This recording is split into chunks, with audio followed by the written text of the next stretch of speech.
नमस्कार दर्शकों, आप देख रहे हैं एमडीआर न्यूज। दिल्ली की सियासत से आज की सबसे बड़ी खबर, राउज एवेन्यू कोर्ट से अरविंद केजरीवाल और मनीष सिसोदिया को फिलहाल राहत मिली है। दिल्ली की नई शराब नीति से जुड़े मनी लॉन्ड्रिंग केस की सुनवाई अब अक्टूबर तक के लिए टल गई है। तो दर्शकों, आइए विस्तार से समझते हैं कि आखिर मामला क्या है, क्यों यह केस दिल्ली की राजनीति का सबसे चर्चित मामला बन चुका है और आगे की राह क्या दिख रही है। ऐसे में सबसे पहले कार्यवाही पर नजर डालते हैं। राउज एवेन्यू कोर्ट में गुरुवार को सुनवाई निर्धारित थी। दिल्ली के पूर्व मुख्यमंत्री अरविंद केजरीवाल और पूर्व डिप्टी सीएम मनीष सिसोदिया दोनों को अदालत में पेश होना था, लेकिन कोर्ट ने दोनों को पेशी से छूट दे दी है। कारण बताया गया, केजरीवाल और सिसोदिया इस वक्त पंजाब के बाढ़ प्रभावित इलाकों में हैं, जहां वे राहत एवं बचाव कार्य में जुटे हैं। दोनों नेताओं की ओर से कोर्ट में ये दलील रखी गई। अदालत ने इसे स्वीकार करते हुए कहा है कि अगली सुनवाई अब अक्टूबर में होगी। ऐसे में अब बड़े सवाल, क्या यह सिर्फ तारीख टलने की बात है या केस की दिशा पर इसका कोई असर पड़ेगा। दरअसल यह मामला पिछले 3 साल से दिल्ली की राजनीति में भूचाल लाए हुए है।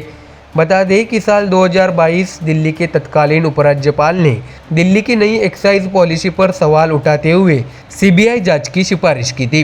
सीबीआई ने केस दर्ज कर मनीष सिसोदिया को मुख्य आरोपी बनाया। इसके बाद प्रवर्तन निर्देशालय यानी ईडी ने मनी लॉन्ड्रिंग का पहलू जुड़ते हुए पीएमएलए के तहत मामला दर्ज कर लिया। ईडी का आरोप है कि इस शराब नीति में जानबूझकर खामियां डाली गई, जिससे निजी शराब कंपनियों को भारी फायदा पहुंचाया गया। एजेंसी दावा करती है कि 100 करोड़ रुपए से अधिक की रिश्वत ली गई, जो आगे चलकर गोवा और पंजाब विधानसभा चुनाव में आम आदमी पार्टी की चुनावी कैंपेनिंग में इस्तेमाल हुई।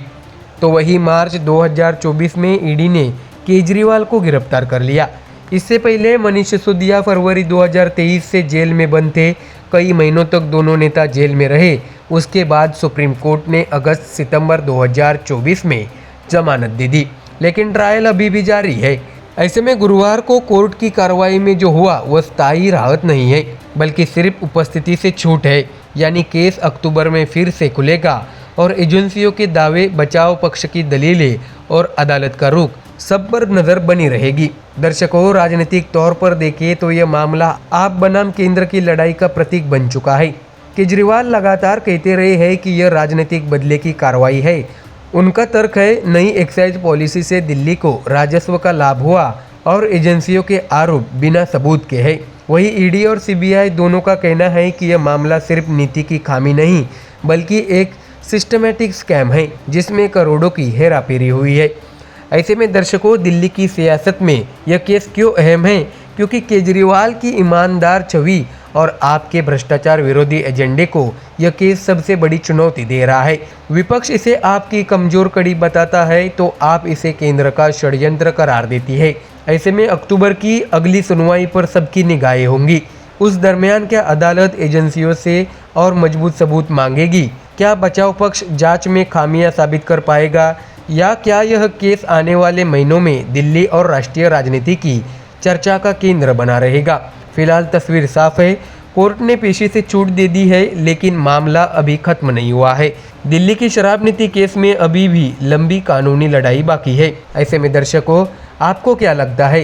क्या यह केस सिर्फ राजनीतिक हथकंडा है या वास्तव में बड़े घोटाले का खुलासा? अपनी राय हमें कमेंट सेक्शन में जरूर बताइए। फिलहाल इतना ही। देखते रहिए एमडीआर न्यूज़, जहां खबरें होती है सटीक और सबसे तेज।